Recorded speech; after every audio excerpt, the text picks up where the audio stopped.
Okay, so now we're going to move on to our Excel graphing demo file. So I'm going to go to Assignments and Assessments in Blackboard, to In-Class Work and Quizzes, to Excel demo files, to the Chapter 11 Graphing and Trendline Demos, and download the graphing starting file. And open that up. And so it should look something like this. I'm going to enable my editing, and it should have 3 different tabs on it: graphing, creating graphs in Excel, marker type and grid lines, then grid spacing and access limits. So we're going to go to the first sheet in the Excel workbook. So creating graphs in Excel. So as most, the first things that we put in here,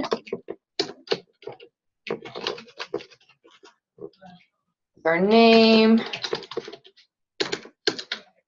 the class, what section you are, and then the date that you've been working in this file. So for this one, I'm going to put 4/10/2019.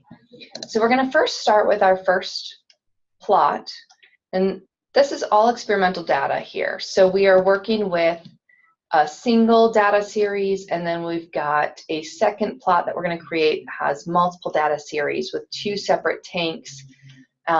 So data collected at different time intervals along the way throughout an experiment. So let's start with our first example.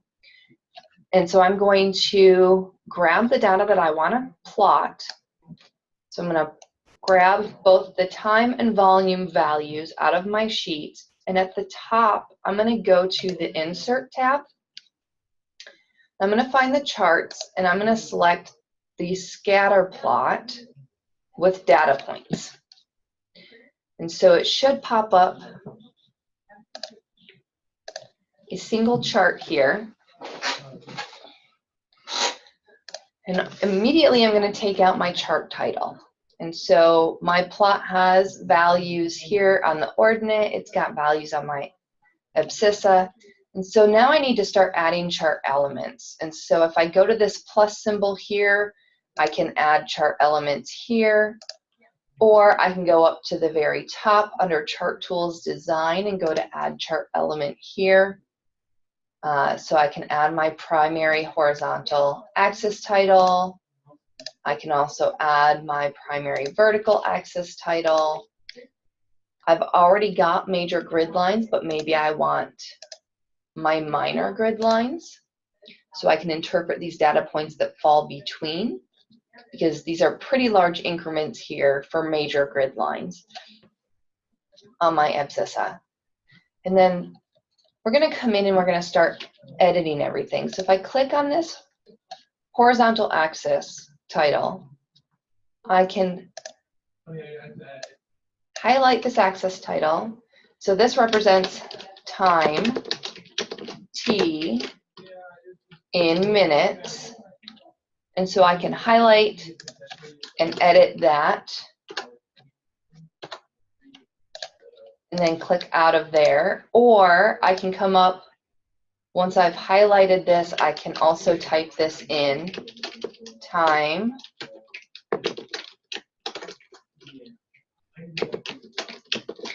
T, say I wanted this in seconds, not minutes, and it would replace up by typing it in my function window at the top of my sheet.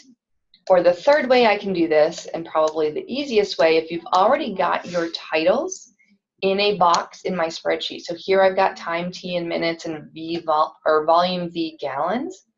I can actually, like I'm writing a formula, use an equals sign, click on the cell that I want to pull my axis label from, and it will input it into my graph or my plot. So now I'm going to click on my vertical axis title, again come up here and use my equals sign, click on the cell that has that axis label in it, and add that to my plot. So now I've got my axis labels with all 3 parts. I've got my increments here. Maybe these are pretty large increments. Maybe I want it in increments of 10 instead of 20.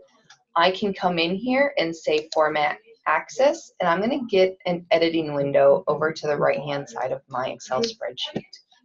So you can edit your bounds, you can edit what units, and so my major increments are in 20. What if I wanted those in 10? And so now I get major grid lines that are every 10 instead of 20, and my minor fall, and these are auto at 2 increments of 2 between my major increments of 10 along my axis.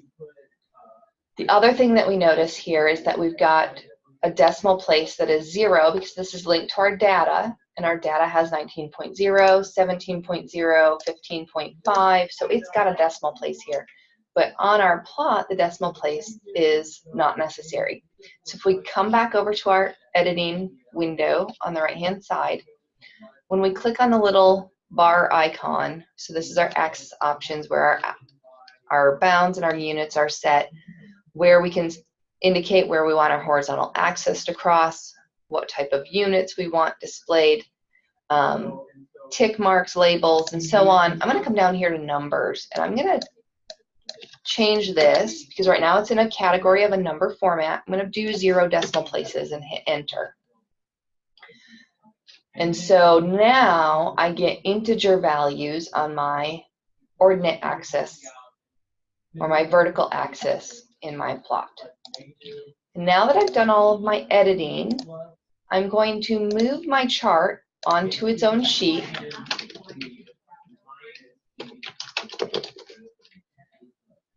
And I'm going to name it exp-single. Click OK. And now my plot is all on its own sheet with its own name here.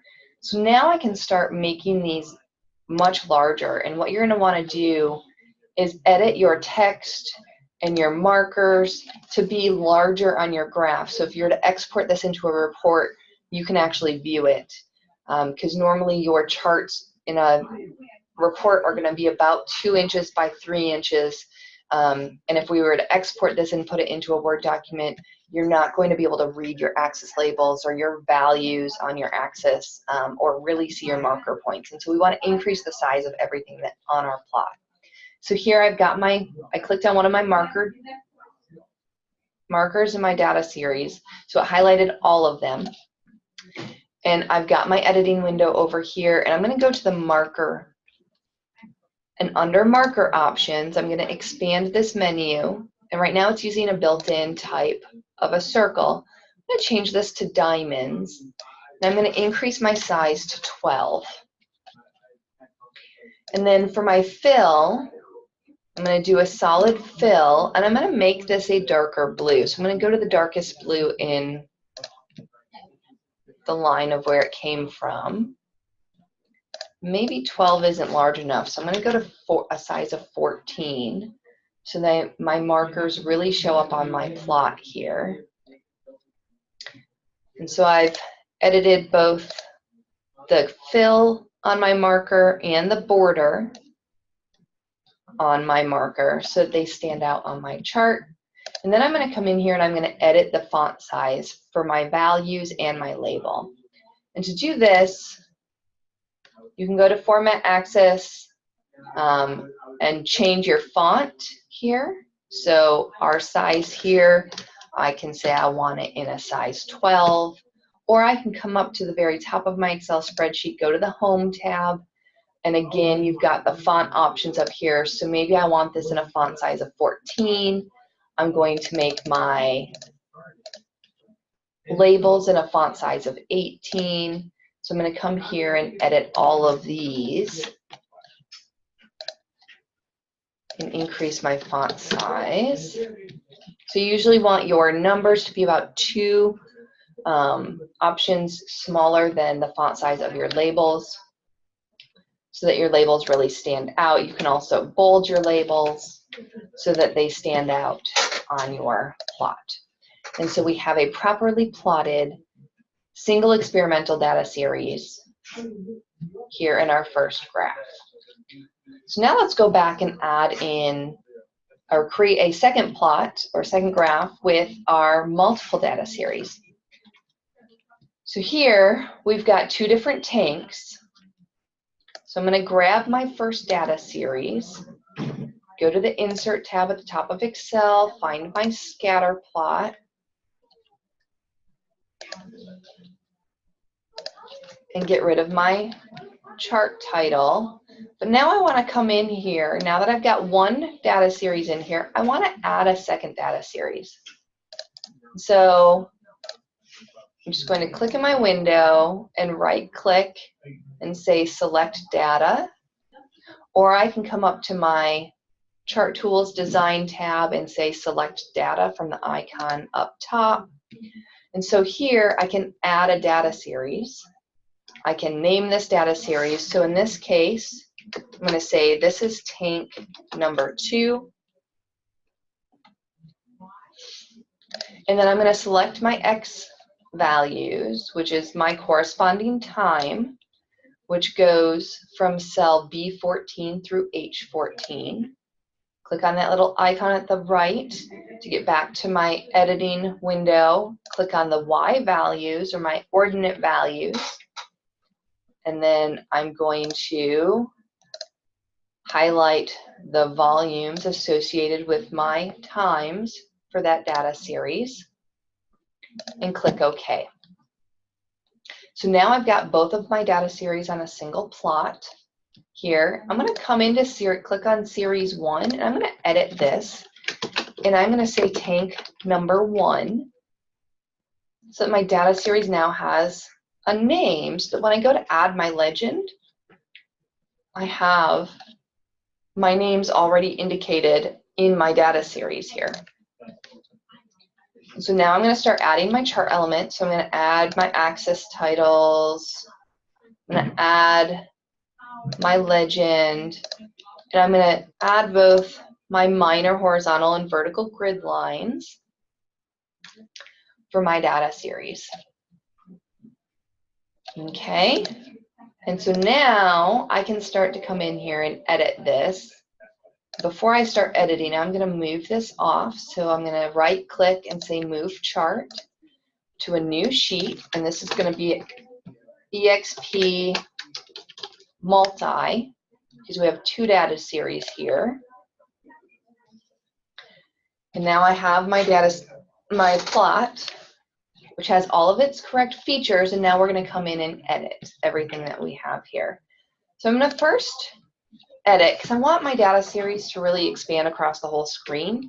So I'm going to actually move my legend onto my graph, and right now it is off to the right hand side because that is the default for adding a legend. So I'm going to come over here to legend options, so where I format my legend, click on legend options, and here it says top, bottom, left, right, top, right, or show the legend without overlapping the chart, and that box is checked. I'm going to uncheck that so I can put my legend wherever I feel it best fits. I'm going to expand where the legend is, and then I'm going to go over to the little paint bucket, filling out something, and I'm going to go to fill. While this is still highlighted, I'm going to do a solid fill of white so that my grid lines do not show through my legend box. And then I'm going to add a solid line border in a gray with a width of 1 point to my legend so that it stands out and draws the eye to my legend, so that whoever's looking at my plot knows what each of these data series represents. So then I'm going to come over here and click on my first, or my data series for tank 2. And since my first data series is in circles, I'm actually going to leave those in circles, but I'm going to come in and change the marker options, and I'm going to do a built-in, and we're going to do triangles, and I'm going to make these a size 14. I'm going to go for a little bit darker orange here, match my border color to my fill color. So now I have large orange triangles for tank 2. Then I'm going to click on my tank 1 data series. I'm going to come in, so we're going to leave them as circles. I'm Put them as a size 12, so they look about the same size as my other. So they're triangles and diamonds. Usually have to be in a larger size than your squares, your circles, because they take up less space. And then I'm going to do a solid fill, and I'm going to change this to the purple in the bottom, so the farthest right in the bottom set of standard colors, and change my border to match my fill color. So I have purple circles and orange triangles for my two data series here. So they have different marker styles, so circles versus diamonds, and they have different colors, purple versus orange. Then I need to add my axis titles. And so here for my horizontal axis title, again, I'm going to use my formula style. So I'm going to do my equals sign.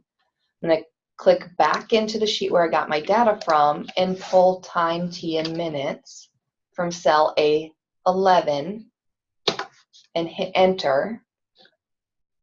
And then automatically I know that I'm going to want to increase the font size of this, so I'm going to take it up to a font size of 18 and make it bold so it stands out. And again, on my axis here, because I shifted this off to its own sheet, it went from being an increment of 20 down to 10, so it automatically updated that for me without me having to do it, now that it has more space to fill. So I'm going to come up here and change this to a font size of 14, so it's nice and large. I'm going to click over to my horizontal or my vertical axis values, increase the font size to 14, but we notice here that we've got our decimal place again, and we're going to come in and edit this. So over here in our editing window, I'm going to go to the little bar chart area, go to the number, and decrease my decimal places down to 0 so that I have integers only on my axis. And then I'm going to click on my axis title. And so this, if I look back here, I have volume tank number 1, V1 in gallons. And so this doesn't actually have my correct label. So I'm going to type my label here. So I'm going to have this highlighted, my axis, and I'm going to say this is volume V in gallons. And hit enter, and then I'm going to increase my font size by going to the Home tab, increase that to a font size of 18, and make it bold.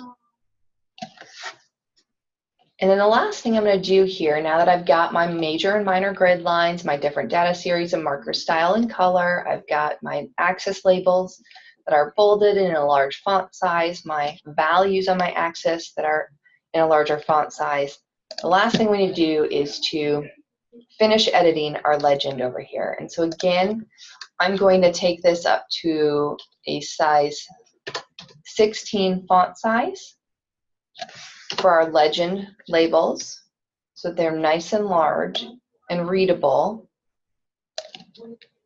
and fill the space that I've designated for them. And so now we have our legend, it represents our two tanks, and we have a proper plot for a dual data series for this plot. And so now let's take a look at a theoretical data series. And so we've got our two experimental data series that we've done, both a single and a multiple. So we're going to move over to the marker type and grid lines, because in this case we have a theoretical data series where we actually are calculating the power given our sweep area, so the circular area of the blades in square meters, our density of the air in kilograms per cubic meter, and our velocity at meters per second. And so we are given an air density, and the air density is 0.00123, but that is our actual specific gravity. So we actually need to convert that into a density here in kilograms per meters cubed. So if we remember, over here I'm just going to kind of take some notes. we know that our equation for specific gravity is equal to the density of our object divided by the density of water. And so here we have to calculate the density of our object by multiplying the density of water times our specific gravity. So we take our cell reference for D4, and then we're going to multiply this by 1,000 to get into unit system of kilograms per meters cubed for the density of our object. So we know that the density of water is 1,000 kilograms per meters cubed. And so we end up with a density, air density of 1.23. And then next we have a velocity, and we need to convert our velocity from miles per hour to meters per second. And so here we have a couple different conversions that we're going to need to use. So from our conversion equation sheet,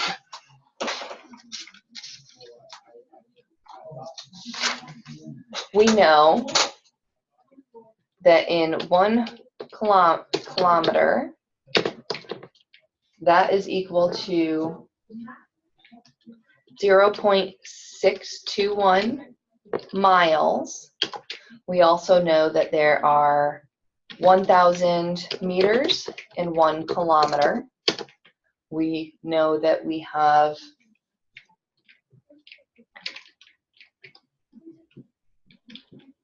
60 seconds is 1 minute, and 60 minutes is 1 hour.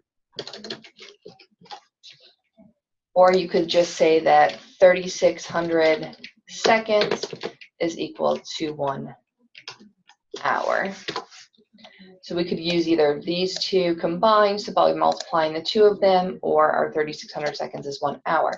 So now we need to do our formula here. So in cell G5, we're going to start our formula with an equal sign. So if we're converting from miles per hour, so we have 15 miles per hour. So we know that 1 mile per 0.621, or so 1 kilometer divided by 0.621 to get rid of the miles on the bottom. And then we're going to multiply by our next conversion factor. So now we're in kilometers. So 1,000 meters per 1 kilometer. And then we now have to take our hours, which is on the bottom. So we have 1 hour divided by 3,600 seconds.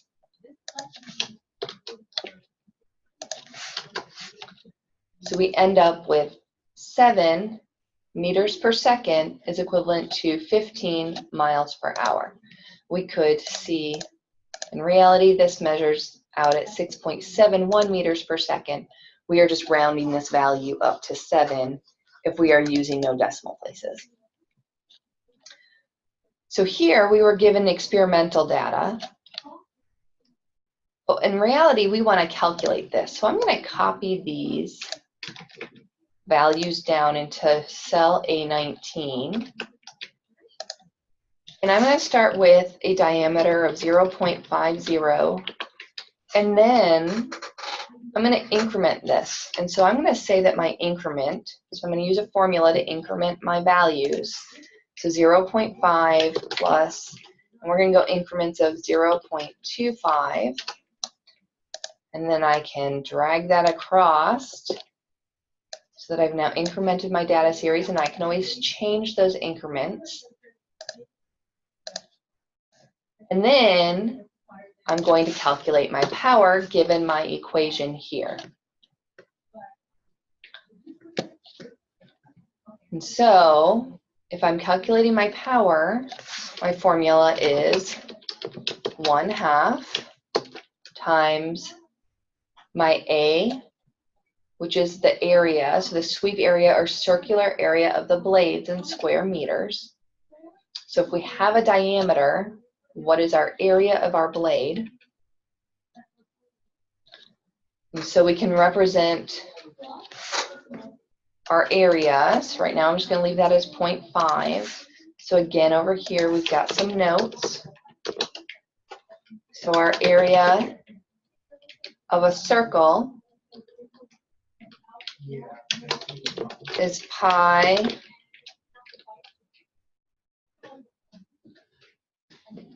r squared,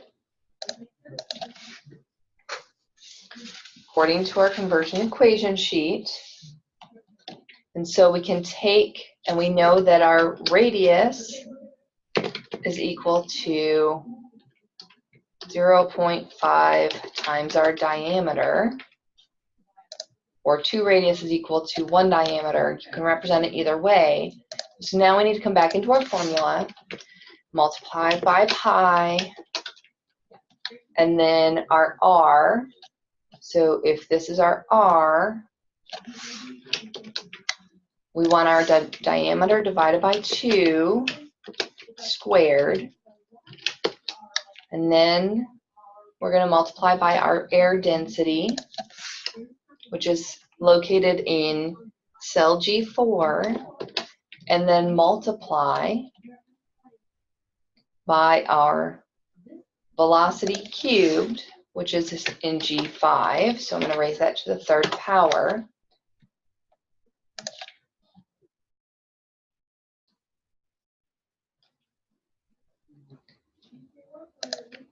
And so in this case, if we have a diameter of 0.5 meters, we end up with a power of 36.4751 watts based on our equation values that we've inputted here.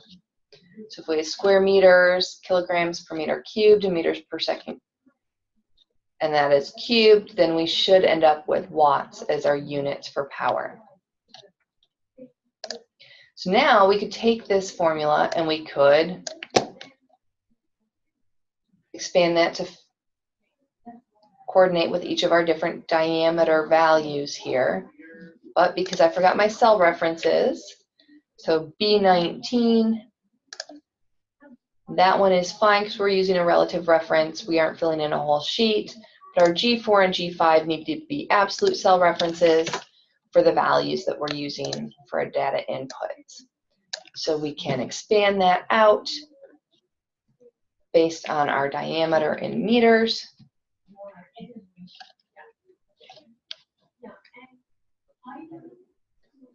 And then we can edit our decimal places that are represented here. So we have just integer values. Take our values here, and now because we have calculated this, this becomes our theoretical data plot. So when we go to insert, we can now use a smooth line to represent our data here.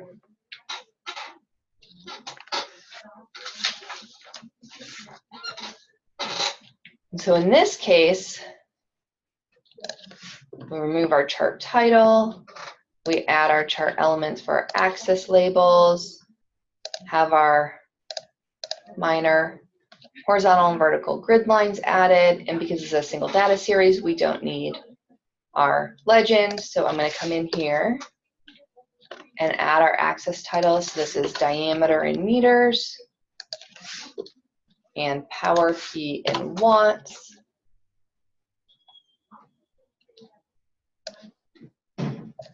So now, if I change my increment here, maybe I increase my increment. Now I can see how my graph changes based on this increment changing. And so now my values update as I update my increment in my data series. So here I'm going to leave it as increments of 0.5 instead of 0.25. So I go from 0.5 to 2.5 meters in the length of my blades, or diameter of my blades. So I can see how my power outage works from there. Or I can say that I'm going to go in increments of 1.5, update my values, and now you can see how your power goes. So we've got our increments here. I'm going to move my chart off. So right-clicking, new chart, and I'm just going to call this Theo. And now increase my font size. So click on my ordinate label, increase my font size to size 18, and make it bold. Increase my values to size 14.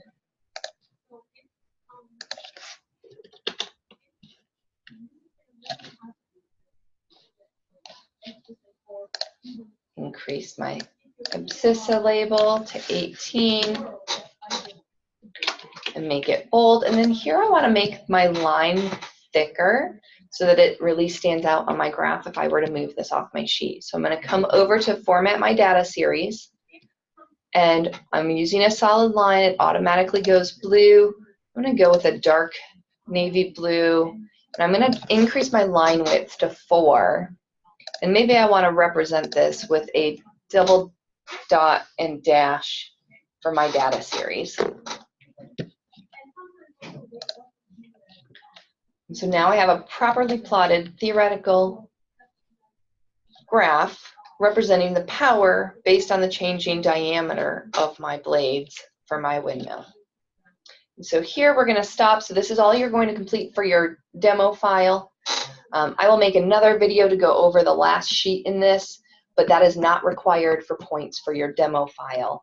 So go ahead and save your demo file. So I'm going to File, Save As, save it to your desktop or wherever you know that you can find it, and save it as graphing underscore your last name.